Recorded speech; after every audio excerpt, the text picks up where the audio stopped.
All right, welcome back to the innovation stage. I hope you're enjoying yourself so far.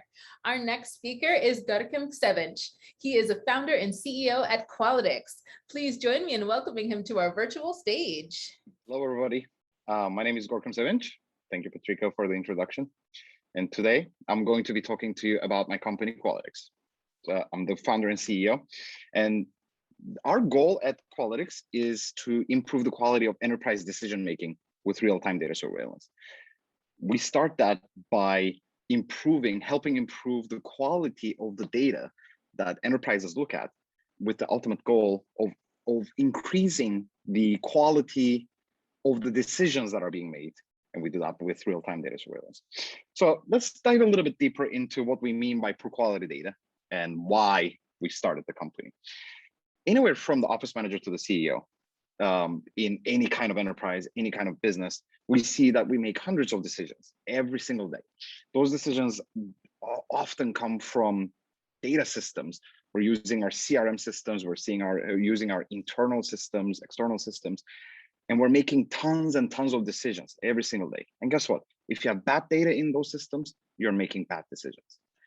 This number always astonishes me. The cost of bad data is 15 to 25% of revenue for most companies. This is not our code. This is from Harvard Business Review. And actually, at the macro scale, it is estimated that it's a $3 trillion per year problem. It's no simple feat that bad data, unfortunately, costs the economy substantial amounts of money. There are many reasons for why companies have data quality problems. It goes anywhere from operational problems, where we have software releases, we do new software releases, our product evolves over time, or we have KPIs that change over time and within our data warehouses, and we don't keep up with them. Or we have governance, or lack thereof of governance, or maybe decentralized governance, all the way to we may have the strategic perspective of governance figured out, but the execution part lags behind. In the data quality space, we see a lot of issues from the human error perspective. We have data entry, we have fat fingering is a real thing, or behavioral experience using products changes over time. We have nature of data, where missing data, duplicate data, inherent flaws within the data cause data quality issues.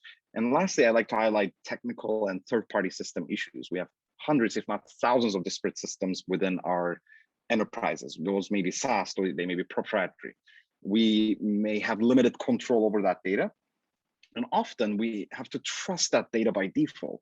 And that causes, of course, issues, because can we inherently trust any kind of system? We may or we may not. When we talk about data quality, we like to talk about anomalies. So anomalies are data quality issues where the quality of the data doesn't match what is expected.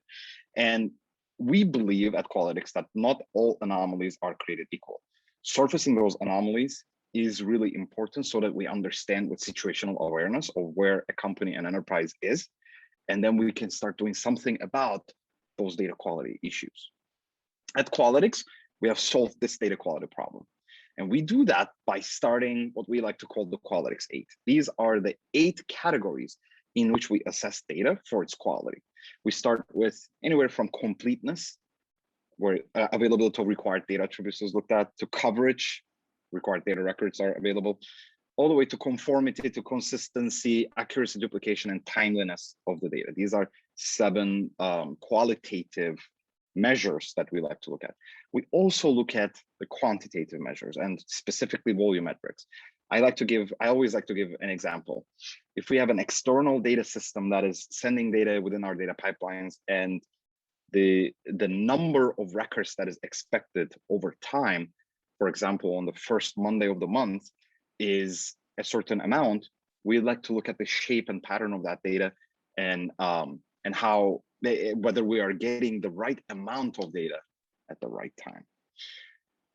Given that Qualytics 8, the way our product works is we start with connecting and profiling a company's data. We connect to an existing data source. That can be a database, it can be a data store, it can be even streaming data.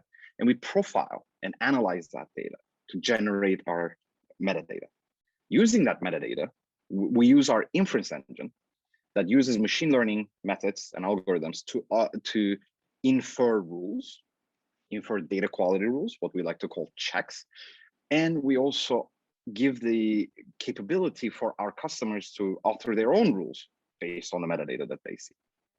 And lastly, we take action against that poor quality data. We have three modes in which we can run our product in. It's scan, protect, and compare. So let's dive a little bit deeper into those. In the scan mode, what we do is we connect to a database, a data store at rest. We scan it, we infer the data quality rules, and then we apply it in place.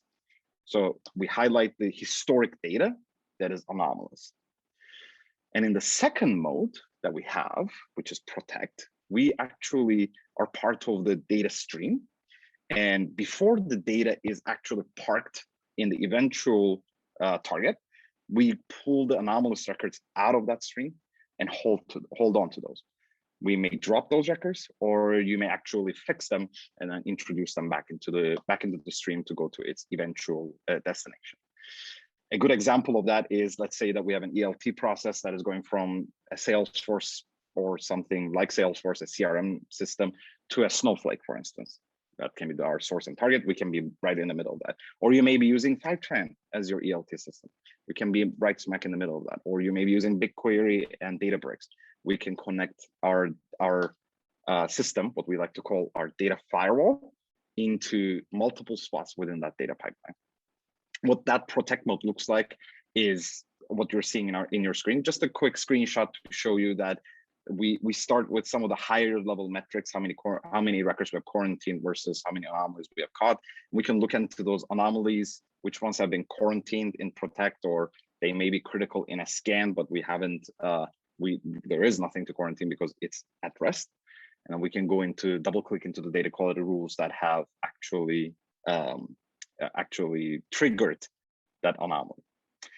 And lastly, we have our compare mode. In our compare mode, what we do is we compare two data stores. In these two data stores, we can do essentially what we call a data diff. And in that data diff, what we're looking at is the metadata comparison between the two data stores. This comes in very handy when you're doing a large database migration, or if you're going from let's say you're going from Oracle to Snowflake, you're doing this large migration over, or you're looking at your production versus business continuity databases. You can compare and make sure that the data, not just the schemas of the data, but the actual data within those data stores are equivalent. And what that looks like is here you can see that the tables that have failed versus missing versus passed. You can see in the failed ones, what are the mismatches between the two. The deployment methods of these typically uses Kubernetes. It deploys to the customer's cloud near the data that they have. So that may be within AWS, Google Cloud, or Microsoft Azure. We use machine learning quite a bit within our product. The first part that we use that is inductive learning, where we inductively infer and verify through statistical analysis the availability of the historic data. Then our system uses unsupervised learning at first. Our regression models are trained and tested on the historic data, identify anomalies, and then highlight the data quality rules. And lastly, we have supervised learning within our product, where our classifiers are trained on user feedback on either the anomalies themselves or the data quality rules, and that applies to the overall platform. And lastly, and I'll wrap up here, what we're establishing and introducing here is the term data confidence. We like to help companies build confidence in their data, and that we have three exciting things that are coming about in our product roadmap, along with everything else that we have with data quality, anomaly checks, and pulling data out of streams. We are working on data quality catalogs, confidence scoring of KPIs, so that we can actually expose those to business intelligence layers, and enrichment of the data as part of Lineage. And if you're interested in talking further about this, please reach out to us at hello@qualytics.co. Thank you for having me. Wow, thank you. That was amazing. Thank you so much for sharing with us today. We really appreciate these insights, and I know this audience is giving you a huge virtual round of applause. Thank you very All much. right, thank you. I'm sorry, I'm afraid I can't. For the audience, it's time for you to make your way to your next session. Along the way, make sure you accept your connection request and take some time to check out our amazing exhibits. Thanks so much, and we'll see you around.